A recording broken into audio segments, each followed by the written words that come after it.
Let's settle the score once and for all. In the red corner, we have a TIG welder using a traditional TIG machine. In the green corner, we have a Theo welder using the Theo MA1 handheld laser welder. Ready, set, go! Who is faster, a Theo welder or a TIG welder? The TIG man has both his hands tied right out of the gate, while the Theo contender gets to rest easy on one hand and just slide the tool back with the other. 15 seconds in, the TIG arc is still warming up and the Theo welder is halfway down the joint.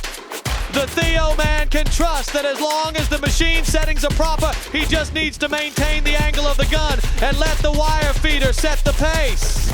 And there we have it. Theo wins by an impressive margin. What a time saver. Go have a beer, buddy. You have earned it. Let's speed this up a bit. We don't have all day. Can't blame him for feeling like he worked up all that sweat for nothing. Only now the TIG welder comes to the finish line. Participation is everything. Let's compare the results. It looks okay for a TIG weld. And the Theo weld bead, what an absolute beauty. There can only be one. Theo makes the day.